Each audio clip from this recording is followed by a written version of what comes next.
All right, we've got a few more people joining, but I'm going to go ahead and get us started. Welcome, everybody. Thank you so much for joining us for our last webinar of 2020. And it has been quite a year, hasn't it? Do we have everybody in? No, he was just. All right. My name is Callie Dean, and I'm the Academic Outreach Coordinator at cyber.org. Today, I'm really thrilled to be joined by a number of school counselors and students from all over the country. So I'm going to start and give you just a little intro to who we are at cyber.org, and then I'm going to turn it over to our friends at Counselors for Computing. Cyber.org is an organization based in Bossier City, Louisiana, and it exists to ensure that every K-12 student in the country receives a cybersecurity education. And our goal is to fill this tremendous and growing workforce gap that exists in cybersecurity. So we're funded primarily through a grant from the Department of Homeland Security's Cybersecurity and Infrastructure Security Agency. That's CISA for short. So here's what we do. We develop educational resources for K-12 classrooms. And so in doing that, we seek to integrate foundational cybersecurity awareness into all subject areas so that no matter where a student is in their school day, they can have access to cybersecurity education. So in our content and curriculum, we have a library of 20 full-year courses, and that is in everything ranging from elementary science to computational thinking to robotics to really advanced technical cybersecurity courses. The best part for all of you guys is that all of our materials are free to any K-12 teacher or school counselor in the country. So if you're not already enrolled, I think our website, which is cyber.org, and sign up for access to our online curriculum library. There's a form you fill out and we'll get you enrolled in our virtual platform. We also offer free professional development in all of our curriculum materials. So this webinar is just one of many different virtual workshop and webinar offerings. We're actually in the process right now of getting all of our virtual workshops uploaded for this spring. So you've got some that are available on Eventbrite now, but we'll be adding to that over the next coming weeks. So we encourage you to be on the lookout for what that's going to look like in the spring and sign up for a few. So today, to dive into what we're doing here, we're joined, like I said, by our friends at Counselors for Computing. And I think it was about a year ago that we first met some representatives from Counselors for Computing. And that's a program of NC-WIT. You're going to hear a little bit more about what they do in just a second. But essentially from our perspective, as soon as we met them, we realized how well aligned our missions are. So like I mentioned, one of our primary goals at cyber.org is to fill the cybersecurity workforce gap. And so if we're going to be doing that, it's really important for students to be aware of what kind of opportunities are available in cybersecurity, what kinds of courses they need to take, what kind of certifications they need to be preparing for. And that can start all the way in the elementary space, as you're going to see in just a few minutes. Teachers, parents, school counselors, all these adults that are in students' lives, you guys play an important role in introducing students to these careers. So we're really thrilled with our partnership with Counselors for Computing because they have ongoing efforts to do just that. So today you're going to hear from school counselors from all over the country, as well as students from all over the country and from all different grade levels about what their journey has been like in cyber. So without further ado, I'm going to turn it over to Erin and Dana from Counselors for Computing. Hello, hi, I'm Dana Wile. I am a school counselor in Lancaster, Pennsylvania with high school. Hi, good afternoon. My name is Erin Campbell, and I am a school counselor in Central Pennsylvania. So I'm going to go ahead and share my screen here. These slides are available at that bit.ly. We'll drop it in the chat later as well. So we are joined today by an awesome group of people that we have met through our work with NC-WIT. So NC-WIT is a nonprofit organization that equips, strives to convene, equip, and unite change leaders in the realm of increasing the diversity in the workforce in IT and computer science. So Erin and I are here just from one branch of this initiative, which is Counselors for Computing. And you're going to hear from a whole group of panelists that we have worked with that really could probably each be their own webinar and multiple webinars. There's just such a wealth of knowledge and resources from this group that we have here today. So I'm really excited that you'll be introduced to each of them and the work that they're doing in the cyber workforce and in cyber education, particularly from the lens of thinking about what are the careers? So a lot of us are school counselors, I have school counselor background. So what do we do to help encourage students in the K-12 setting to want to pursue these sorts of careers? NCWIT as a whole then also works with companies at the company level to make sure that, you know, these workforces that young people are getting into are then welcoming and places that women and diverse people want to work in. So we are just one piece of the continuum of the work at NCWIT. Okay, so feel free to drop your questions in the chat as we go. We'll try to answer them. Erin will pop in and answer them for us as we go. And then, of course, we'll have plenty of time. Hopefully, at the end, we're going to want to go through this. So I'm going to introduce our panelists on the presentation. I'm going to take down the presentation so that then you can hear from these people. So first, little Miss Abby. Abby is going to show us what she's been working on in her Scratch program and teach us a little bit from her perspective about computer science. Then we're going to get to hear from Brant and his sister Olivia as well.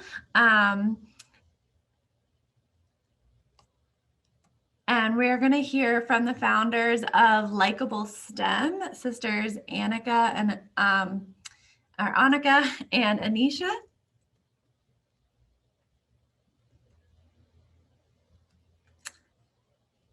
And so we will drop the chat, this presentation into the chat so that you can read more about them as well.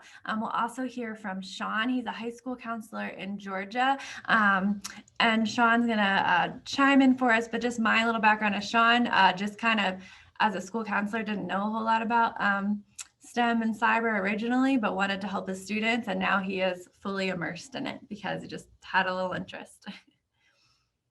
And then we're going to hear from Laura and Kim. They have the Counselor Accents podcast and have been growing and doing a lot of work with us in this realm of computer science. So I'm going to stop sharing.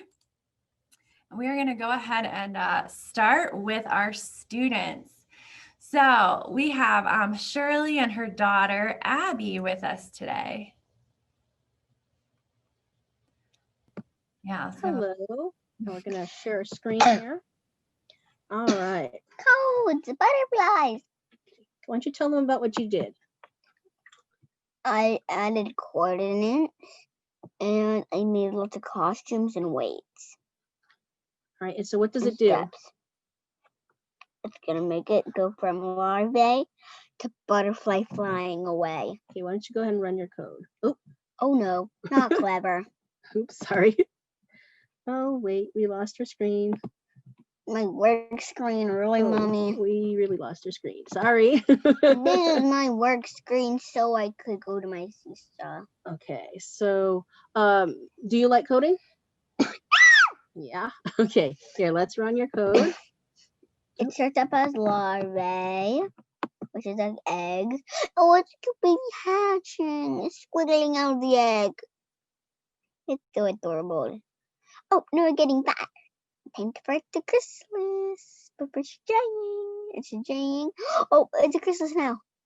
I can't wait for it to be see-through. It's see-through now. It's hatching. Yeah, it's hatching. Woohoo, it's flying away now. Bye-bye.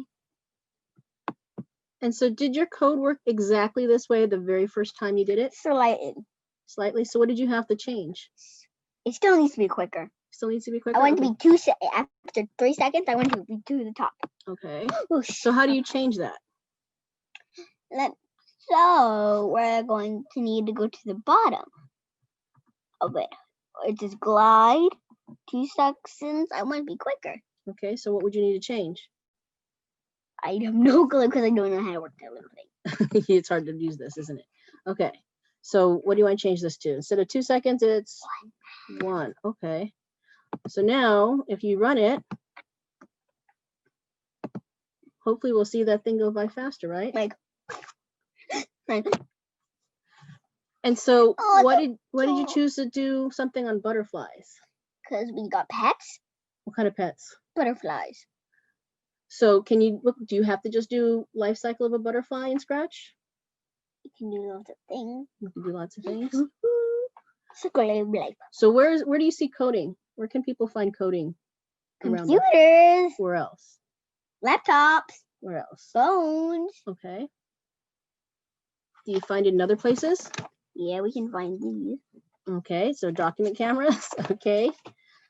All right. And So TVs, fans, stoves, sinks, toilet. so everything has code? Not everything. What doesn't have code? We Oh, us? we don't have code. Okay. Hershey's don't have code. Okay. The wall behind us doesn't have code. Okay. Blankets don't have code. Strawberry boards don't have code. So Glasses don't have code. do you think other kids should learn how to code? Yeah. Yeah. And how old are you? 7, When did you start coding? 2. Probably around 2-ish. Yeah. Yeah, I learned lots of code since I was 2.5. Yeah. So what would you tell people about coding? If you could tell teachers or counselors or principals about coding, what would you want to tell them? My mom is good at coding. Maybe she can help the class. Thank you. And what about the kids doing coding? Should they all do it? Yeah.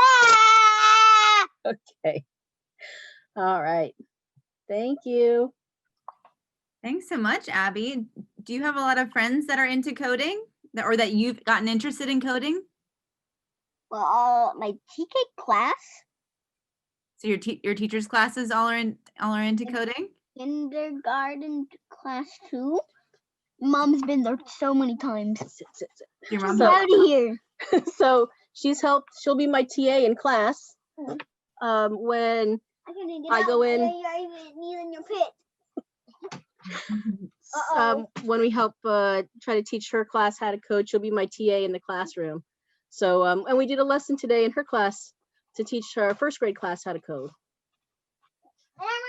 Awesome. And Shirley, what has the teacher buy-in been like at your school?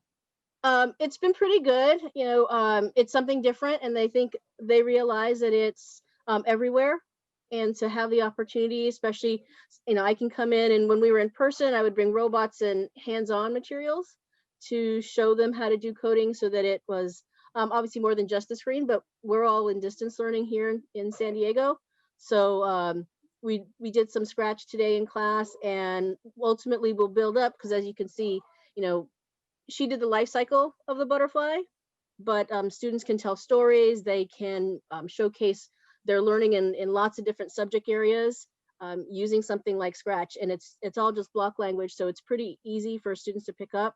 And for those that are pre-readers, there's a pre-reader version of it. So I think it's really accessible, and the teachers understand that it's nice to have multiple ways to assess students and to showcase that this is a skill to have, to apply it to other things, right? It doesn't have to be a whole standalone subject area.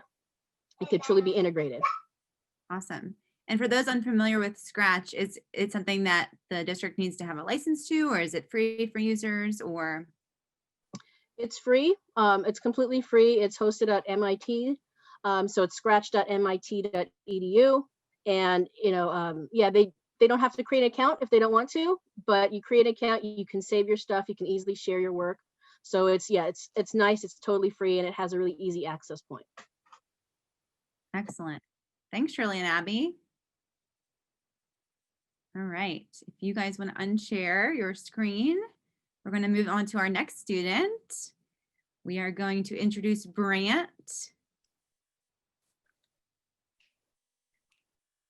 You will join us here on the screen in a second, I believe. Brant and Olivia, say hi so you pop up. Brant and Olivia, yes, both on screen. Awesome. Do you two want to introduce yourselves a little bit, and then I'll ask you some questions. Go ahead. I'm Brant. I'm 11 years old, and I go. I'm Olivia. I am in 8th grade, and I go to. Awesome. And what got you guys interested in computer science? I think for me, there's like such a variety of jobs and a lot of things that you can learn about cybersecurity. Do you have a family connection to someone in computer science? Oh, yeah. Our dad and our mom. My dad did internet crimes, and my mom is a school counselor. I know this is being recorded, so I just want to jump in that my husband did not commit internet crime. My children are a little nervous. Great. My husband is a detective, so we have detective daddy that helped internet crimes and mommy counselor that educates everybody in a carpool or whatnot. So I apologize. I know they're a little nervous, but No, it was a great plug for our career cards, the career profile cards that are available from cyber.org. And one of those is a cybercrime investigator, right? So that was a great lead in, no worries. All right, you two. So you mentioned the career piece, and those of us that are school counselors on the call, that's what we're interested in hearing about, because we want to steer some of our students in that direction to those careers. So do you want to tell us a little bit about the careers in cybersecurity that you're aware of, or things that you learned about those careers? So I know that obviously there's like the FBI, but there's also hospitals, banks, construction workers, and software developers. So I hear you saying that a lot of different fields of work need people that are skilled in computer science and cybersecurity, huh? Yes. Absolutely. Brant, did you want to add anything? Some other people who are involved are in cybersecurity are software developers, technical support specialist, and cryptograph psych, and that's it. Absolutely. Can I ask, do you guys also have a copy of these career profile cards? Aren't they pretty handy? Yes, they're Great. And they're a great resource to have in front of you and at school. Speaking of school, what are some things that you and your classes have done, or things that you have talked to your friends about in regards to cybersecurity? Some things I've told my friends about cybersecurity is when we're online, not to talk to anyone who we don't know, because we can give away, it's easy to give away information to people. So I told them not to talk because it's easy to give away information online. Right. Be careful what information they're sharing. Yeah.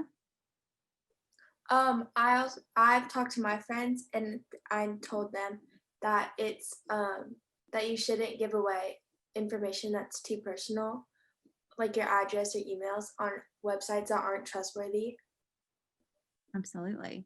Now, when we're bringing up this topic of computer science and cybersecurity, and one of your friends says, "What is that?" or "Why are you interested in that?" what do you say to them? I would say that I'm interested because there's a lot of different ways you can get involved. Not but with I'm in a lot of different fields and jobs. I'm interested. Wait, what?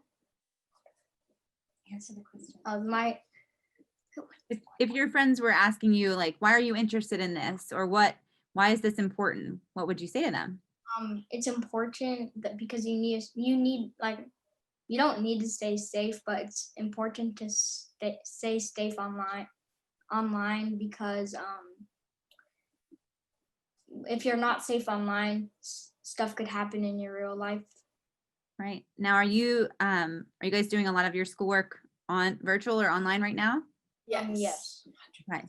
So do you think that might help some of your friends understand the importance of computer science and in being safe online as you're doing your work? Yes, I think that when like doing homework, if you're like going to websites to look up information for a certain topic, you should make sure that the website doesn't have you like sign up for things or like pay and put your credit card information and stuff that isn't like a widely known website. Absolutely. Now, a lot of us on the call are teachers and counselors, right? So is there any advice you have for us as we work with our students, elementary students, middle school students, and even high school students? Anything that we should be showing them, or any fun resources that you guys know of that we should share with our students? I think you should teach more people how to be safe online in different ways than the ways that we showed. Yes, I think that in school we should learn more about not only not giving away information, but like other ways you can be safe online besides that. Now, if your mom and your dad weren't as involved in this field as they are, is this something that is taught in your school, or? I mainly have learned everything from my mom and dad, so I think I wouldn't know as much if they weren't in their current fields of jobs. Right. But you agree that it's important for us to be getting this information to students? Yes. Yeah, absolutely. Well, guys, anything else that you wanted to share with everyone about your experience or things that you've done? No. No? Anything with, how Abby showed us some stuff with coding that she's done. Anything that you guys have done that you feel pretty proud of that you wanted to share about? The camp with Miss Shirley. We did the camp with Miss Shirley, coding, and that was pretty cool. Awesome. Brant, anything else that you wanted to share? Another place I've learned about cybersecurity is Boy Scouts. Okay, so that's something that the Boy Scouts cover in your experience? Yes. Great. Awesome, guys. Well, we're really appreciative of you being on with us today. And in the chat, some people were mentioning that you guys are both good cyber citizens, and I have to agree. So keep doing what you're doing, and if Mom wanted to add anything. I do, and I'm really surprised that my children are as nervous, but I wanted you all to hear the real raw answers. They did have a little bit of notes on paper, but it was really nothing scripted. And I think sometimes, at least even in the field that we're in, is we know that there's answers we want to hear, and the reality is they still, even with a counselor mommy and a detective daddy, they still don't grasp or truly know. And they like to say I embarrass them, because anytime we carpool anywhere, I start going into questions left and right, and I start asking their friends what they know. And the friends in the back seat, giggle, but I've asked them, what do you know about coding? What do you know about computer science? What do you know about cybersecurity? And it's crickets. And these are students in middle school that are going to be making some really big decisions in pathways and course selection when they go off to high school. And it's true, they don't know what they don't know. So I take every moment to be teachable, and we love these cards. They travel with us. I'll hand them out left and right. I mean, these things are fabulous, but we just need to keep planting seeds everywhere we go. So thank you so much for having us. We appreciate it. Awesome. Thank you, guys. I will pass it over to Dana. Okay, hi everybody. So next we're gonna have Anisha and Annika. They are co-founders of Likeable STEM. And if you haven't checked out Likeable STEM before, I think they have a really unique sort of slant on looking at the STEM field, and they're very passionate about it. In terms of the NC WIT continuum here, we connected with them because of our aspirations in computing program. So one of the things that that inform and help girls be persistent in computer science is being recognized, also feeling that they see themselves in the field and feeling connected to it. So NCWIT has a program called Aspirations for high school students to apply who are aspiring to be in the computer science industry. And so there are regional aspirations awards, and you can check that out. But that is how we met these young ladies. Yes, thank you so much for the introduction. Hi, I'm Anisha. I'm currently a freshman at Carnegie Mellon University, and I'm majoring in information systems. I'm Annika, and I'm a sophomore in high school in New Jersey. And we're the founders of Likeable STEM, the banners up there. But yeah, so we're an educational company, and I think someone was kind enough to post the link in the chat so you guys can go check out our website. Thank you, Erin. So yeah, we aim to inspire, empower, and educate all age groups, races, genders, and financial backgrounds to learn STEM and show them that you can learn it in a really fun and interactive way without it being intimidating, because a lot of times it is definitely intimidating to start. So I guess we'll go into a little bit about each of us and like our backgrounds, because it definitely was a journey to get here. So Annika, would you like to go first? Yep. So I'm the CTO and co-founder of Likeable STEM, and as a sophomore in high school, I'm currently part of the Civil Air Patrol. So that is a program which is an auxiliary of the Air Force. So in that program, in our Captain Bud Jackson Squadron, New Jersey, I'm a participant in Cyber Patriot. So I've competed in Cyber Patriot 12 last year and currently in Cyber Patriot 13. Our next round's actually on Sunday. And that's a big part of my interest in cybersecurity on top of my past interest in STEM. And also in my squadron, I've been leading the NJ102 video task force. So in our task force, we've created educational videos for squadrons across the country to learn about different tech tools and aerospace and STEM topics to educate their cadets, since in our current virtual situation, in-person meetings aren't able to happen. So our squadron decided to take the initiative and create these videos and basically give it to squadrons across the country for help.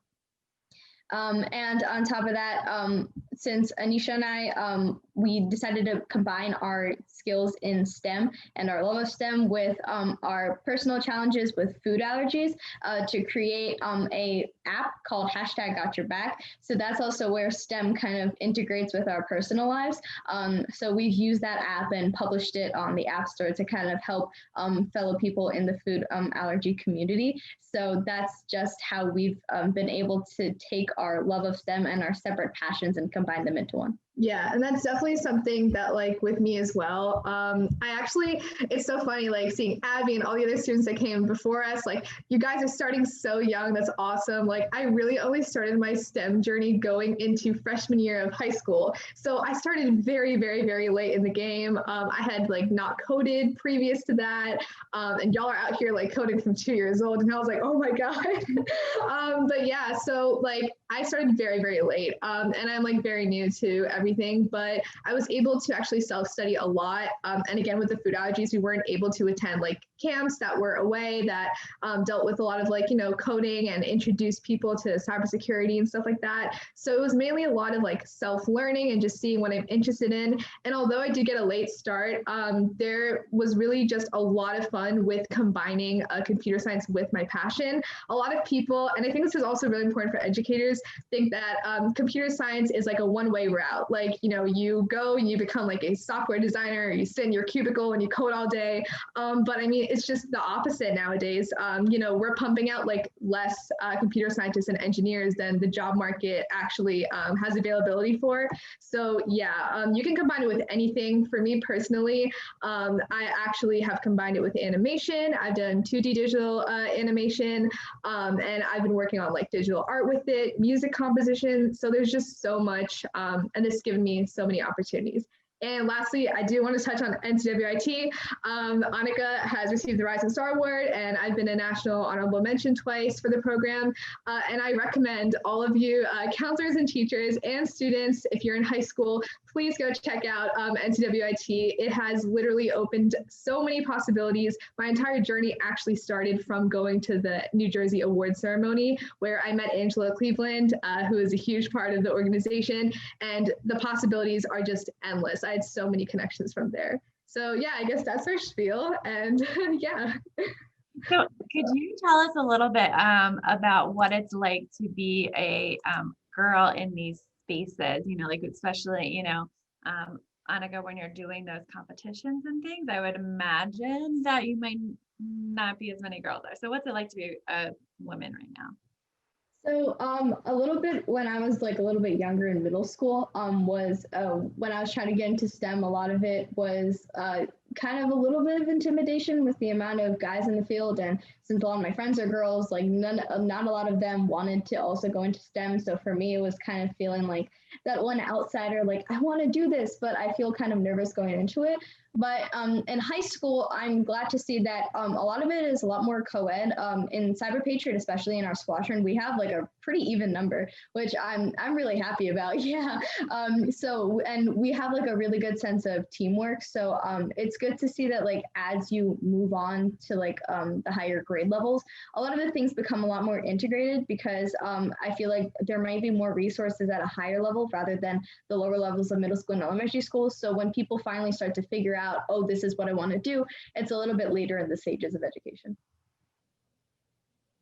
So I have another thought too that I didn't really prep you guys for, right? But I would imagine that in doing some of these projects that you're doing, that you may have brought some people alongside of you, like, right, maybe friends that weren't originally interested. And sort of our topic is about sort of inspiring others and our students. So any thoughts about like what that was like for you in kind of other people bringing them along, and what was sort of contagious about this?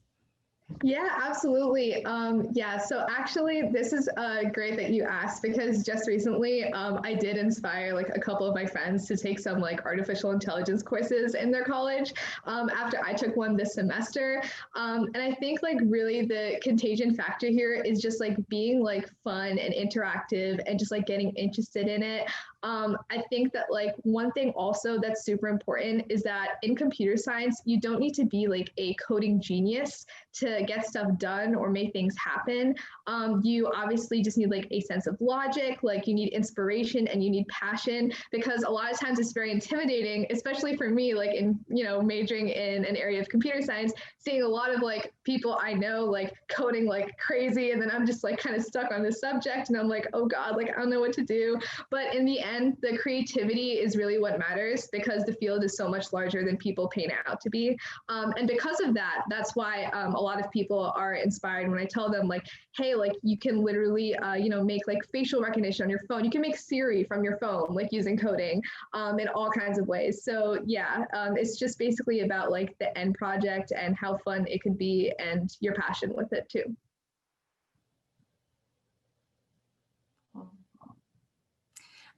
So what advice would you have thinking about like teachers and school counselors in your journey towards what you're doing now?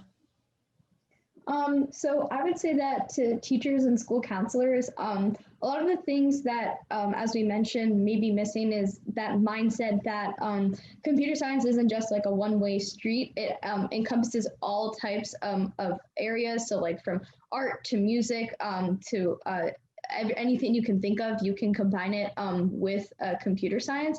So, and also the big thing is when you're in what I personally would have liked to see when I was in middle school and I was a little bit younger is a lot of open doors to more opportunities.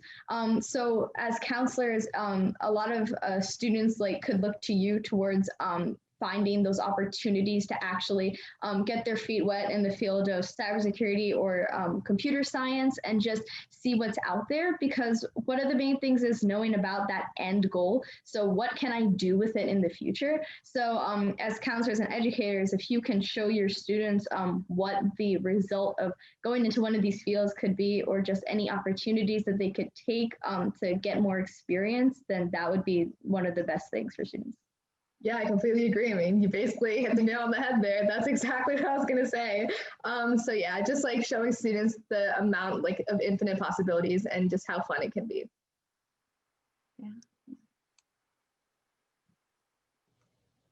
Great. Well, thank you very much. Hang on tight because we'll be doing you know, questions in the chat as we go on here at the end. So thank you.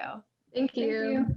So next I'm going to introduce Sean. So Sean is a school counselor in Georgia, and he actually ran his Cyber Patriots Club. Sean, are you still doing that? Let me see if I can find John here. If you'd say hello, so you'll pop up. Oh, maybe we lost Sean for a few minutes. That's the other thing. If he's still in school right now, maybe he got pulled out. Okay, so we will jump. Oh no, there you are. Okay, you moved. Sean, hey, you can unmute yourself and say hello. So Sean ran his Cyber Patriots at his school as the school counselor. So Sean, could you tell us a little bit about your work in school counseling and with cyber and computer science? Let's see here. Hold on.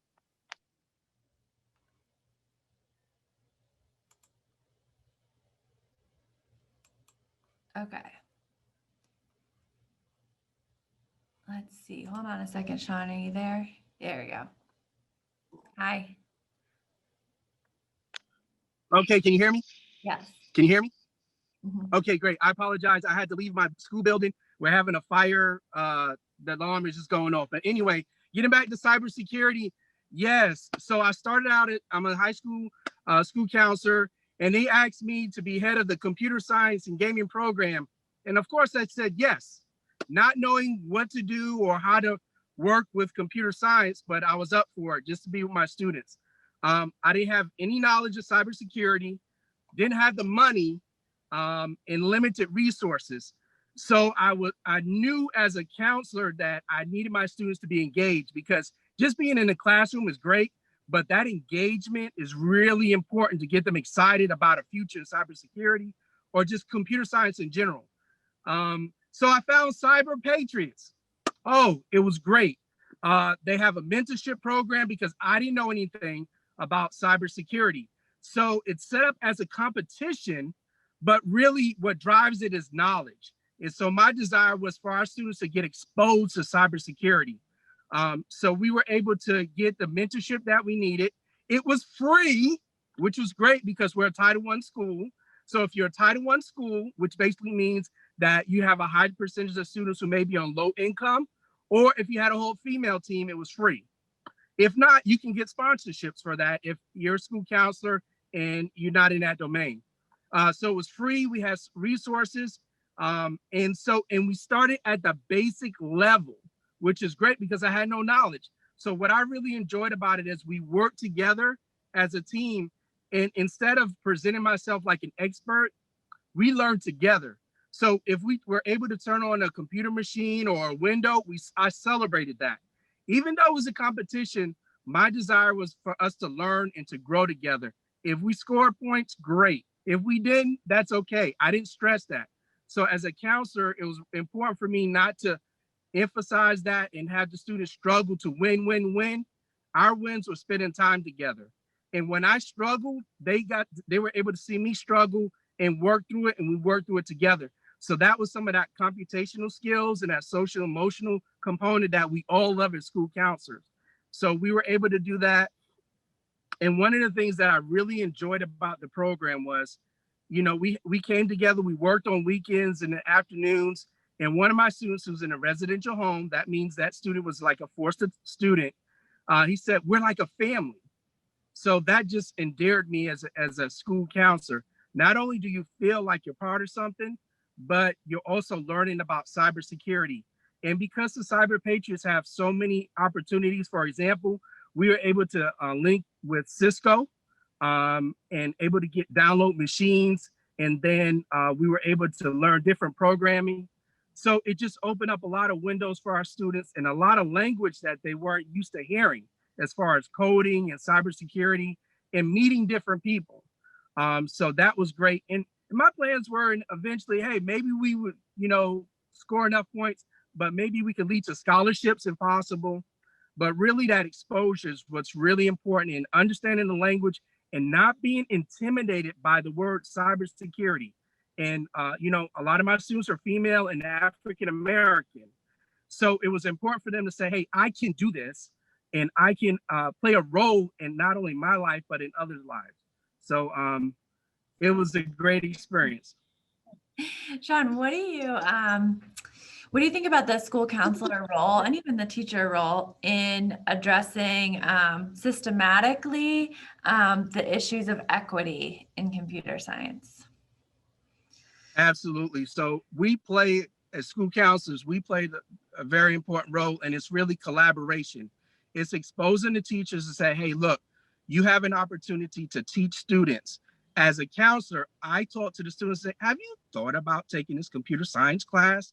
And then they're like, I don't know. Or I've had a student, it's talking about exposure, who was interested in automotive, and he started telling me about all the gauges and working on the automation. I said, hey, that's nothing but computer science. So for us as school counselors, our role is to connect the dots, and for them to say, well, computer science is not something way out there, but something that we use every day. We call it CS plus X, where a lot of things are connected to computer science, whether you're doing with psychology, art, with media. We connect the dots as school counselors and we bring them in. So we tell our students, especially our females, well, maybe you could do that. Absolutely. Let's go for it and see what happens. At least give it a try. And another thing that's important is you walk with them in the process. So if you put them in a class, I want to check on them. I want to see how they're doing. I want to talk to their teachers and see what they're doing in the actual classroom. Just don't abandon them. Yeah. Great. So hang tight. We'll have some more questions for you. I'm going to introduce Laura and Kim here. Oh. Hi. So Laura and Kim, you guys are both in Alabama, right? We are. Yes. Not in the same district, couple hours apart. Schools. Yeah, right? different schools. Yes. Yeah, different schools. And you run podcast Counselor Accents. If you want to go ahead and introduce yourselves. I am Kim Crumbly, and my partner with the podcast is Laura. Hey, we have been doing our podcast for about a year, and it's all about school counseling topics. And we are super excited to be here talking about computer science with all of you. Yeah. How do you ensure that all students, especially underrepresented populations, have equitable access to CS, or what are some of your ideas you're working on? Laura and I always say, look for barriers and answer the question, how can we level the playing field? Because that's basically a question we ask ourselves a lot. Is the playing field leveled in what we're doing? And what we do is look at the culture of our school and how can we encourage a more accepting, engaging, and diverse culture within the school? And then, we call ourselves data investigators. And in data investigation, Laura, what are some things that we can look at that nobody else has possible eyes to? Well, we are the eyes and ears of the school, and we know all of the students in our school as counselors most of the time. I mean, we know the makeup, the dynamic of our students. We know the free and reduced lunch rate, and we know the different subgroups that we have, special needs and things like that. So we're able to see maybe which direction these students are being taken and what their interests are, and maybe who would be good to go this route, which is everyone. And also, Laura, we are the natural people to go into all the classrooms and have this conversation in whatever grade level. I start with kindergarten, you older, and we go up to middle school, and we start having these conversations with students. So it gives them confidence, and it's just natural to them to talk about computer science if we start early. I agree. It teaches them to be problem solvers. I think it's important that by starting early, we take away the fear of failure. And the various things that we do with them when we start young, we encourage them to have this curiosity rather than the fear of failure. And mistakes, we always say mistakes are part of the process, and we believe in the power of yet. And mistakes is part of the learning process. Kim, that is one of our ASCA mindsets and behaviors. Absolutely. Why are school counselors an important variable when we talk about the systemic approach to confronting equity in computer science? I think it goes back again to that component that we are investigators, and we, I always say that a teacher sees in part what we see in whole, because I can look and see the data, and I can see, how many is taking this class based on race, or free reduced lunches, or special needs. And also we have information even about the teacher and, the grades that this teacher is putting out. There are so many things that we have eyes on that no one else has. And I think that we can see maybe where others can't see, where there's inequity, where there's inequability. So, and also, as we said, we are encouragers. As school counselors, career is part of our wheelhouse. So what a thrill to go in starting whatever grade level you have and start talking about careers, especially computer science, because we know that, Laura and I say it all the time, 20 years from now, we don't know what careers are going to even be available, but we know that computer science will be a part of that. Yeah, absolutely. Okay, so if you guys would think of some questions to ask our panelists and drop them in a chat, I'm going to go ahead and start with one. I actually like to start with any of our students that want to chime in first. What advice do you have for students who aren't sure whether to take computer science? I don't know if Abby, you can chime in if you want. I don't know if Olivia and Brant are still there. If you want to chime in, if you have any thoughts, and then definitely Anisha and Annika, you can definitely chime in as well. So what advice do you have for students who are not sure if they want to take computer science?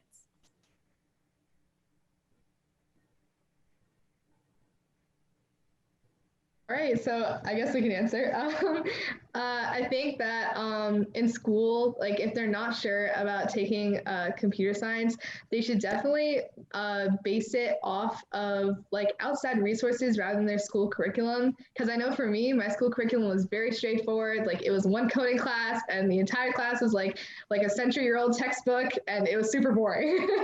But when I saw for example, like things like Girls Go CyberStart and other free online resources for cybersecurity, and also just innovation, entrepreneurship, and all with computer science, it actually made me want to take those courses so I could get to that level. So again, a lot of the computer science courses in school are very knowledge based. So you may not be working on as many hands-on projects that you may want to. So just kind of look at the end result, I guess. And I know it's hard to do that, but that's where I think counselors can definitely guide you and show you the different resources you have. I think that, no matter what field you go into, it's kind of been brought up a little bit. And as Abby did mention, computer science is everywhere. I'm glad that as a 7-year-old, she understands that the microwave has code in it, right? So no matter what you want to go into, as Sean had mentioned, the cars, there's, 10 years ago over the top of the line car 10 years ago had over 100 microprocessors, mini computers in it to do its systems. And now your everyday car has way more than that, because now obviously it's just more ubiquitous. So I think it doesn't matter what field you want to go into. You say you want to go into marine science, there's computer science there. There are marine scientists that have to learn computer science to do their jobs. And so it just gives you the leg up, and it becomes a superpower for you, because you could already talk to the people who will make the software or help you interpret your data, all sorts of different things. And to, you could be a creator, right? Don't just be a consumer, be a creator of things. And what I love about it is that you can take this idea you have in your head and have absolutely nothing, no widgets and cogs and stuff like that, and you can still create. Can you do that with widgets and cogs and Arduinos and Raspberry Pis? Yes, absolutely, right? But you can still create and design something totally awesome just from an idea in your head. And I think it's really powerful for our students to know that they can be empowered in such a way. I mentioned, hi again, the family that does not commit internet crimes, everyone, all right? We do not commit internet crimes. I'm still in disbelief my children said that. They're both in school still online, so they went back to their classes. But I think, you know, wearing two hats, a parent hat and a counselor hat, I thought today was important. So you saw, even though I do educate my children on what I think is all the amazing things, they still don't know. They still don't know. And when I carpool and when I have conversations with other neighborhood students, I'm always trying to just educate and plant seeds. My children mentioned that they attended a camp with that Shirley was running through Qualcomm, one of our partners, and they resisted. You are not making me go to this. I'm not going to do it. And I said, you know what? I'm going to phone a friend, and you're going to have another friend that's going to do it. And the first 10 minutes was this. And the last 2 hours every day of that was just joy. And they started texting each other. And it's really students sharing and spreading it. I think our role as not only as parents, but as educators and counselors is we've got to plant seeds. We have to just expose, because they could hear it, they could see it, but the minute they can touch it, I think we're done. I think we just guide at that point. I like your phone a friend thing, because that is one of the strategies for increasing women in computer science, is to kind of like pair recruit to try to get like a couple together. So yeah.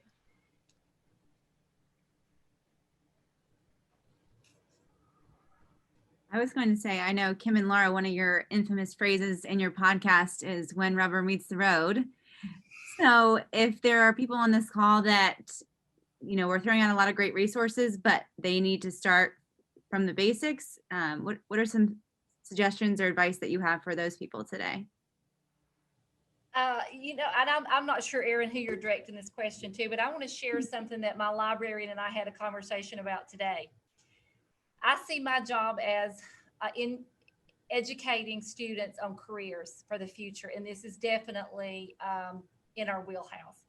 And my librarian sees herself in her role as encouraging technology. And so today we have this rubber meets the road conversation with how we could use Scratch to, with some of our, in Alabama history, with some of our, like Jesse Owens, and to, you know, we were talking about how they could make Jesse Owens run, and we could talk about, from the counselor, could talk about overcoming obstacles, and there was so much. So here's a rubber meets the road idea.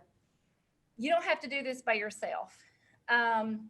If you're not technologically minded, as I am not, I partner with my librarian who is, and I'm learning from her and she's learning from me, and our students are the better for it. So that's my rubber meets the road tip. Thanks. I think also, you know, just exploring it with the students in a simple, I saw some questions in the chat. You can do something like an hour of code, which is a day where you can just spend time exploring computer science. And I did that with my students, and they coded through games, but they didn't know it. I had them play the games. And then after they played the game and they won, then I showed them the code behind it. And they're like, oh, okay, that's coding. And also, it's not all about coding. Agriculture is big. I'm in a rural area. So to be able to connect that, hey, we go visit a farm or anything, you'll see it now. It's automated. Big farms are automated. So just that everyday language, wow, you have to compute that. Okay, and how does the machines work? Well, it's automated. And those terms just continually just get fed into the students where it's just automatic, and they want to touch the machines. They want to touch the gadgets. And you know, sometimes they don't really know that they're doing coding or that they're really doing computational skills. On the school counselor side, we're like, oh, we love it. But for them, it's just great just to be able to handle it. So. Shirley, you said that, or Abby said she's been coding since 2.5, right? So what sort of things did you do with Abby when she was little? She didn't obviously start right away with Scratch, probably. Right, no, didn't immediately start with Scratch. You know, they have, I think it's Fisher Price has a Codapillar. So it has these different, there's different segments of a caterpillar that has, whether it goes straight or right or left or play music. So, you know, so we had, you know, these toys essentially, right, that helped with coding skills and really just with patterns. So when we're talking about, I see the question in the chat about 4 to 5 year olds, you know, a lot of it is just patterns. There's a really great book which introduces it, and when I saw it, I happened here just because, again, we did a lesson with our first grade class. It's How to Code a Sandcastle. And then there's a second book out called How to Code a Roller Coaster. And again, it introduces, what I was so impressed with, it introduces concepts like loops and these different fundamental CS concepts in a way that is relatable. Like, these things are in our everyday world. You know, I tell kids that, you know, what's a red light do? What's a green light do? What's a yellow light do? And I'm like, you've been coded. Like, you're coded to know that red light means stop. And that's just an example of coding in the real world. And so, you know, there's toys that are out there. If we're talking about something that, you know, doesn't have any cost to it. Well, one, Cubetto is another good little robot toy. That's great. But one that doesn't have any cost, there's a Scratch Junior. So Scratch, as you saw, you know, there's words, so kids have to be able to read, at least read some basic words. So that's why this year with the first graders, now that, you know, obviously with distance learning, I can observe a little bit more of what level the class is at. So I knew that I could introduce the regular Scratch, but Scratch Junior is for pre-readers, and code.org and even the Hour of Code has stuff for the younger kids that you can access. And again, they access them as puzzles. You know, you can think of them as puzzles to solve. But Scratch Junior, that, at least last time I checked a few months ago, was solely for like devices. So you need an iPad or an Android device. You can't do it on a regular laptop computer. You could do it through Chromebooks. There's also one called Lightbot, and there is a Flash version, which Flash is going away soon. But again, there's iPad and Android versions as well, where again, it's just like the arrows, because if you can just tell the little robot to go straight right to get to its little goal, it doesn't require reading, because they could do it symbolically. And in one sense, I mean, that's how a lot of coding is done as well. And then the symbols are interpreted to do other things. So there's lots that you can do. And I've had great success with kids, again, just getting them hooked early, right? Just introducing that seed.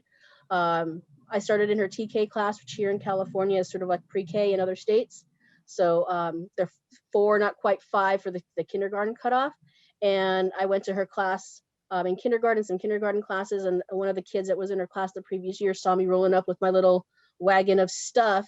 And she was like, "Are we gonna get to do coding?" And I'm like, "I'm not going to Miss So-and-so's class. Like, we could talk to your teacher." And it broke my heart, because, you know, I couldn't go to her class, but it warmed my heart that here's a little girl, a girl, right, that wanted it so badly that she was just like, "Can we do it? Can we do it? I want to do it," right? And thankfully this year she's in Abby's class, so she got her coding lesson today. But again, to hook them early, as everybody said, planting those seeds is important, and letting them know it's accessible, and that, you know, again, it doesn't work out the first time, so you tweak again and you run it again, and it's just, let's keep trying this until we get it to do what we want it to do. And that's the important part, is that growth mindset. Thank you. All right, we're wrapping up. We're getting to the top of the hour. I want to build on what Shirley was just saying. One resource that we recommend a lot, specifically related to cybersecurity and introducing that at young ages, is our Palo Alto Cyber ACEs curriculum. That's ACES, and maybe we can drop a link to that in the chat. But they're downloadable lessons for ages 5 to 15. It's all unplugged, but it introduces concepts, not coding concepts, but cybersecurity. So like thinking about password safety and what is a password and how do we interact with people online. So in addition to coding, that can be a really good supplement. Like I said, we're almost at the top of the hour, so I'm going to close this up. Thank you guys so much for being here. We appreciate you spending your hour with us. Thanks to all of our panelists, students and counselors. Even fire drills couldn't keep you from being here, so we're glad you're here. I want to remind everybody who's here 2 quick things. One, we have a very quick 4-question survey that we would love for you to take and give us some of your feedback about how this experience was, what topics you would like to see in future webinars. So that is in the Eventbrite event, right underneath the link to this Zoom chat, to the Zoom event, but we're also going to put that in the chat real quick. And then last but not least, mark your calendars for January 21st. That's going to be our next webinar. And we're going to be talking about cyber certification. So we've kind of hinted at that, that there's certainly cybersecurity careers that require college degrees, but there's also some that don't. And for all students, whether they're college bound or not, working on earning cyber certifications can be a really great stepping stone into that career path. So we'd love to see you for that. We hope you have a wonderful end of the year and happy new year, and we'll see you in 2021. Thanks so much.